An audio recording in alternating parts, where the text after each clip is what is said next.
और ये है हमारी माँ।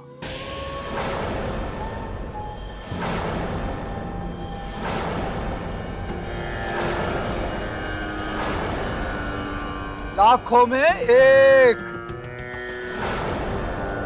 ये बेचारी खुद ही नहीं जानती कि ये चाहती क्या है, कभी इधर तो कभी उधर, बिन पैंदे के लोटे की तरह बस लुढ़कती रहती हैं। न ये किसी की बात सुनती है, न कोई इनकी बात सुनता है।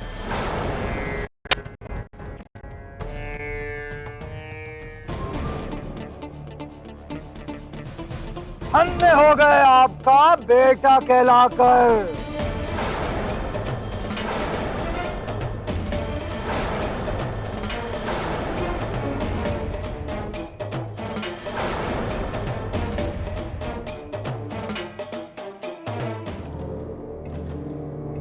और ये देखिए, ये हैं हमारे मंझले भाई। मंझला मतलब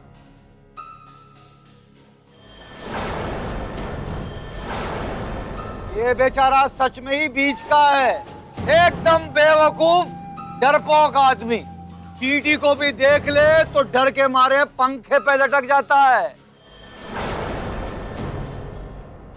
ये मिलता है सिर्फ औरतों के बीच में। ना कोई काम करता है, ना कोई काम करना आता है। मगर इस घर में अगर किसी का ठाठ है, वो इसी का है।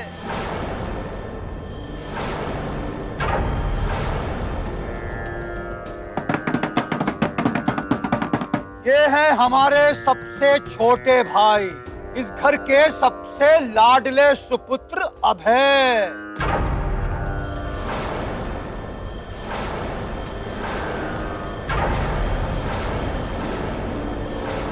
और इनके बराबर में खड़ी हैं इनकी धर्मपत्नी सुरभि।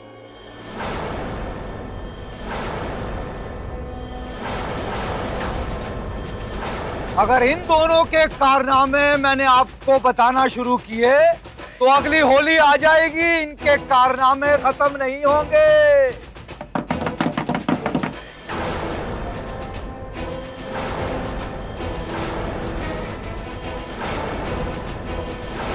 किसको कौन सी पट्टी पड़ानी है, ये दोनों खूब अच्छी तरह से जानते हैं। खास तौर से ये सुरभि।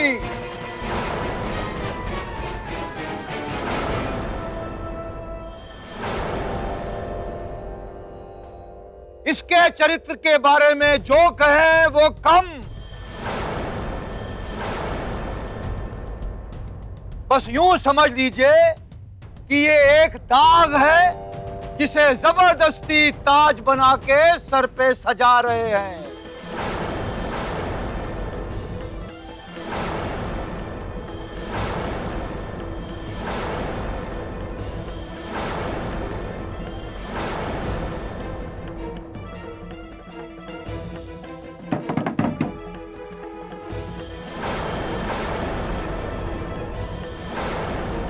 और वो जो गले में पट्टा डाले खड़े हैं, पशु मानव गली का सिंह।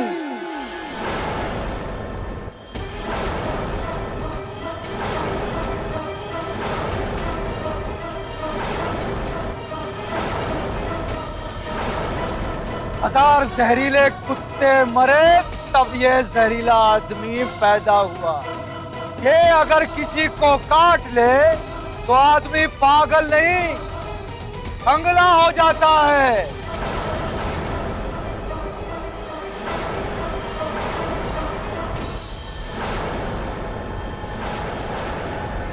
अगर इसे भिखारी के पास भी छोड़ दो तो ये उससे भी कुछ ना कुछ मांग के ले आएगा। कौन है ये? कलिका सिंह।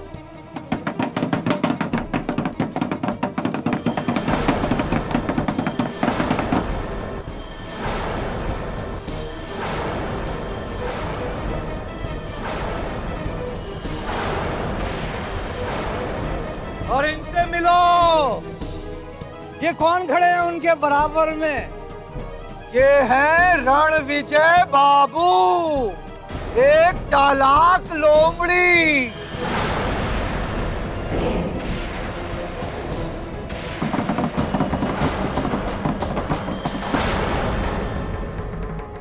ये कब कहां क्या चाल चलने वाला है ये कोई नहीं जानता।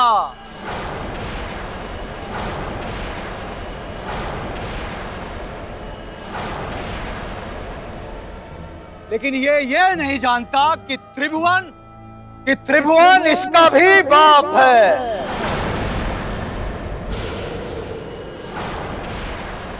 जो इसका घटिया मकसद कभी पूरा नहीं होने देगा, जो बहुत जल्द इसकी सारी घिनौनी हरकतें पूरी दुनिया के सामने ले आएगा।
वाह वाह, हमको तो ये मालूम ही नहीं था कि त्रिभुवन का ये भी एक रूप है।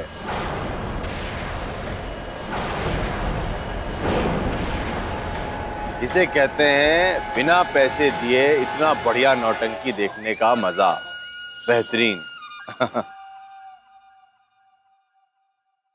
अरे आप लोग एक टकटकी में क्या देख रहे हैं? रणविजय सिंह की शादी हो रही है, आप लोग आइएगा जरूर। ऐसा ही नौटंकी देखने को मिलेगा। वो क्या है ना कि हमने अपने शादी में कुछ भांड बुला रखे थे, अब नहीं।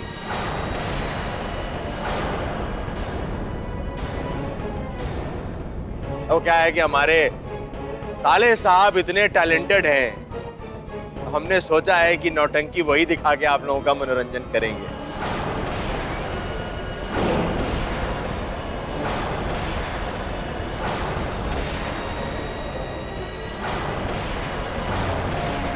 अरे ताली तो बजाओ। देखा, आ गई ना खुशी आप लोगों के चेहरे पे। तो आइएगा जरूर।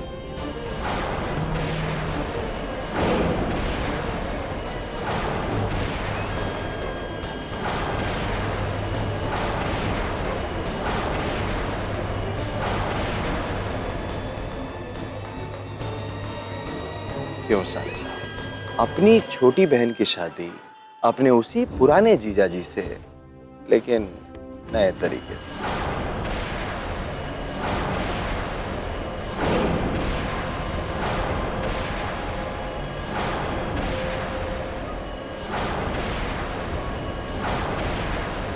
आओगे ना नौटंकी दिखाने? अच्छा लगेगा।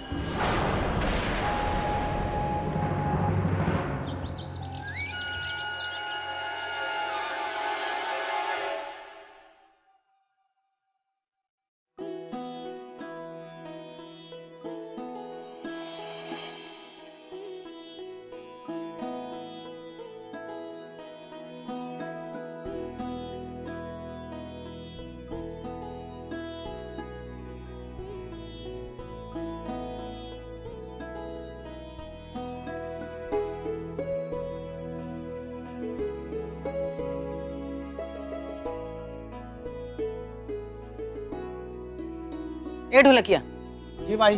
तनिक जल्दी जल्दी हाथ चलाओ, अभी बहुत काम बाकी है। और हाँ, सारे दरवाजे खिड़कियों को अच्छी तरह फूल मालाओं से सजा देना।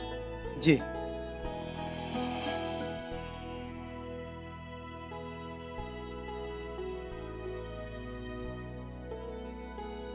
फटाफट पूरे घर में झालरें वगैरह लगा दो, ताकि रात को हमारा पूरा घर रोशनी से जगमगा जाए।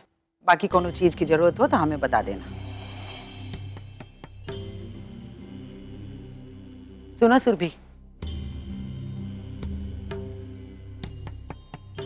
शादी की भागदौड़ में ये मत भूल जाना कि तुम्हारे पेट में बच्चा है। तनिक अपना ध्यान रखना, ज्यादा दौड़ भाग मत करना।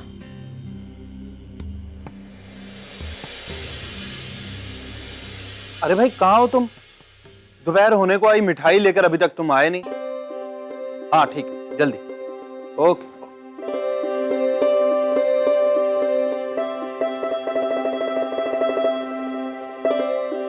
प्रतिमा, जी माँ जी। पूजा का सारा सामान यहीं रखो। जी।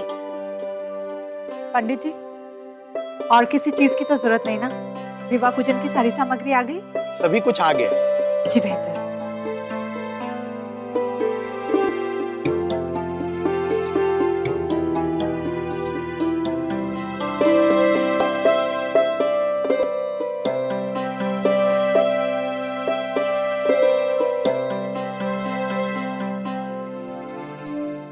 अरे ये क्या, आप अभी तक धोती में ही घूम रहे हैं। चाहिए कपड़े बदल कर तैयार हो जाइए, मेहमान सब आते ही होंगे। हम तैयार होने जा रहे थे।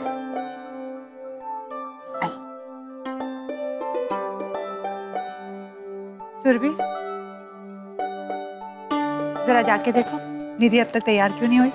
हम अभी देखते हैं।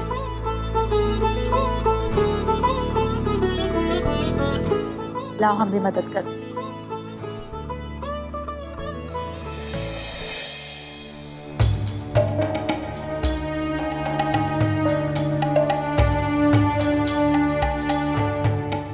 कौन था वो?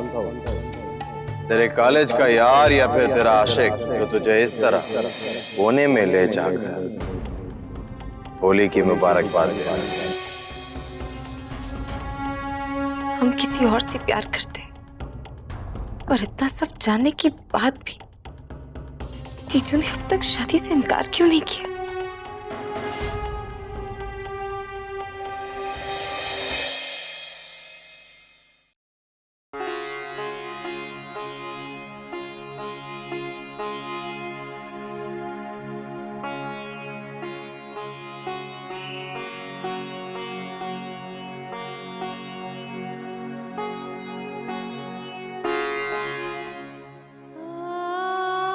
तुम तैयार हो ना?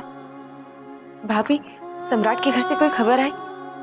निधि, कौन सी खबर? हम समझे नहीं। लेकिन हम समझ गए।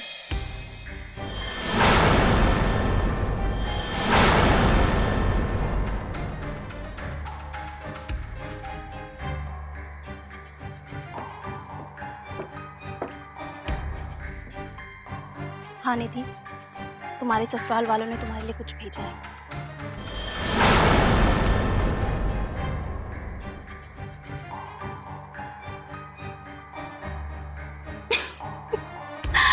अरे वाह, ऐसे क्या देख रही हो निधि? कमाल है, पहले तो शादी करने के लिए मना कर रही थी और अब चोरी चोरी अपनी पसंद नापसंद भी बताने लगी। वाह जी वाह। देखो कैसे कैसे लड्डू फूट रहे मन में। अरे जब ये तोहफा देखोगी ना, तब तो खुशी से पागल हो जाओगी निधि। देखो कितना सुंदर तोहफा भेजा है तुम्हारे ससुराल वालों ने, तुम्हारे पति ने।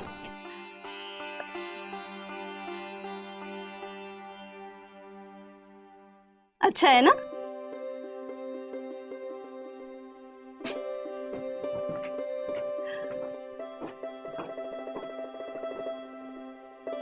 अरे वाह, कितना प्यारा हार भेजा है दामाद जी ने। बहुत ही सुंदर डिजाइन है, हमारी निधि पर खूब जमेगा,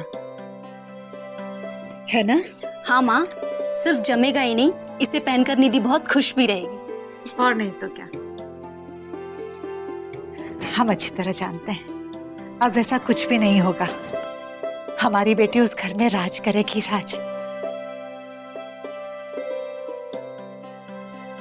सीमा, निधि को हार पहनाओ, जरा देखे तो अपने पति का पहला तोहफा पहनकर हमारी बेटी कैसी लगती है?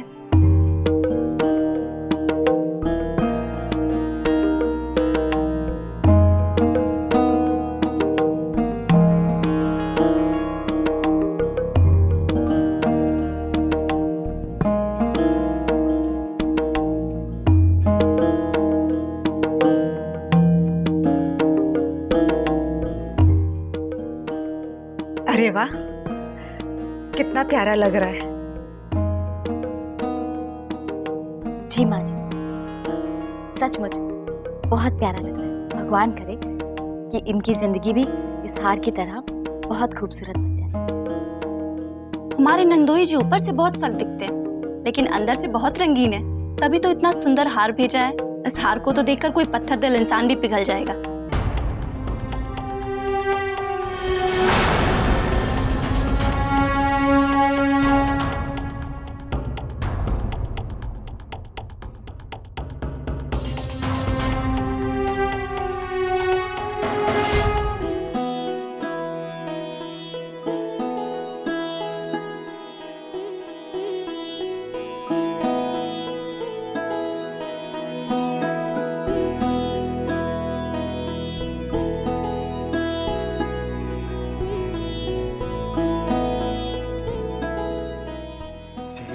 बहुत देर कर दी आपने आने में। बाबूजी तो कब से आपका इंतजार कर रहे हैं। वैसे मार्कंडे बाबू अच्छा कर रहे हैं। इस तरह पुराना रिश्ता नया भी हो जाएगा और बच्चे को अपनी माँ भी मिल जाएगी।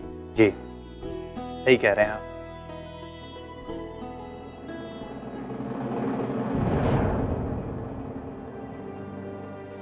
अरे सुनो, तुम लोग काहे झूठ मूठ के इधर उधर घूम फिर रहे हो? जौन जौन मेहमान आते जा रहे हैं उनको अच्छे से खिलाओ पिलाओ। चलो जाओ।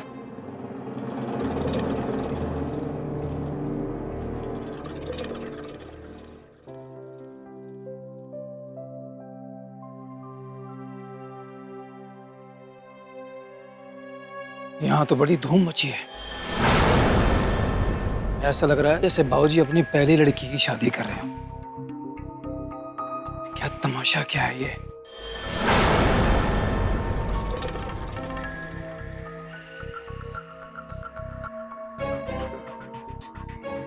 हेलो।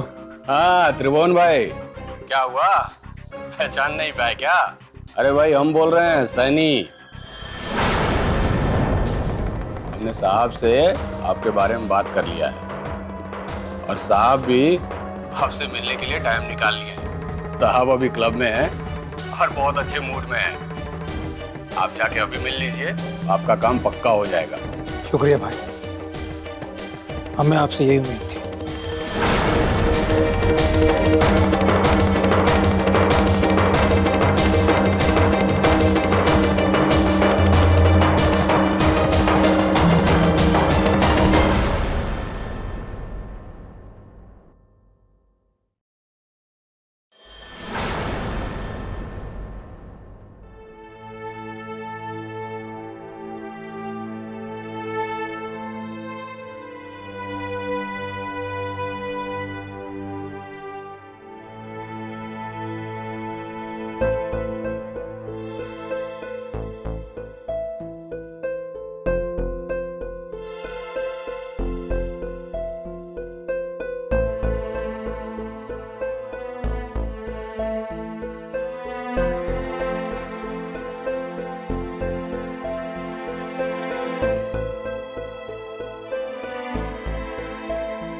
निधि को तैयार करने की जरूरत नहीं है,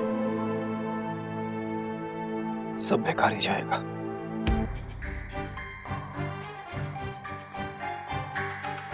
तू चाहती थी ना कि तेरी शादी रणविजय से ना हो, तो नहीं होगी।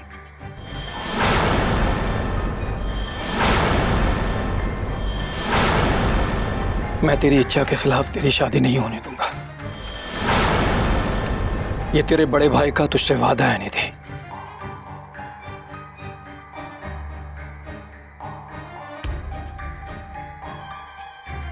फेंक दे उतार के ये कूड़ा करकट।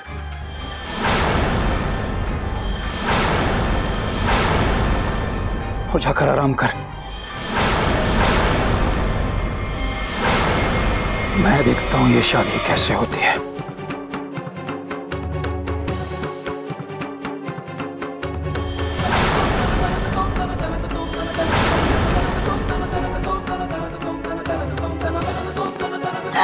देखिए, आप ऐसी बातें मत कीजिए।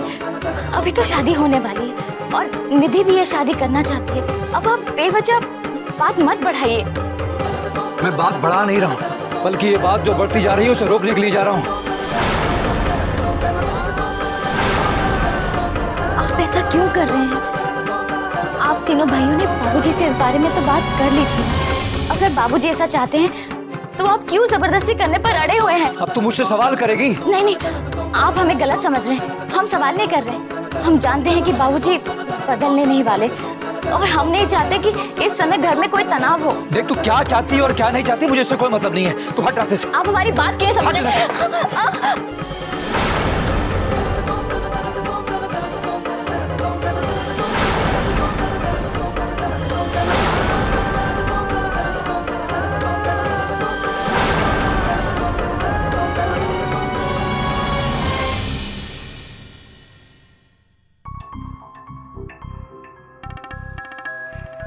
कैसी बीवी हैं आप दीदी? ये जो हर समय आप जेठ जी के सामने रिरियाती रहती है ना, इसीलिए वो आपके साथ ऐसा बर्ताव करते हैं। अरे हम भी किसी की बीवी हैं और अपने पति को परमेश्वर हम भी मानते हैं, लेकिन क्या मजाल वो हमसे इस तरीके से बात कर ले। इतनी हिम्मत आपके देवर में नहीं है दीदी। ये भाई साहब के मुंह से तो कभी कुछ अच्छी बात निकल ही नहीं सकती। हर समय दिमाग में खुराफात घूमता रहता है। इतना सब कुछ हो गया और जब शादी होने वाली है तो फिर से नया नाटक शुरू करने वाला है। अरे आदमी को कभी कुछ अच्छा भी सोचना चाहिए दीदी, लेकिन नहीं। कौन सा नया नाटक शुरू करने वाले?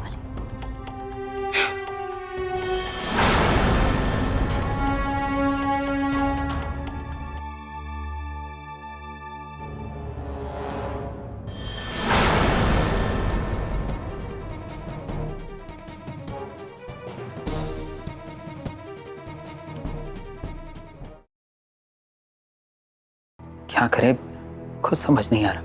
कितने बेबस हो गए हम, कुछ भी नहीं कर सकते। निधि अगर रणविजय भैया से शादी कर लेगी तो उसका जीवन बर्बाद हो जाएगा।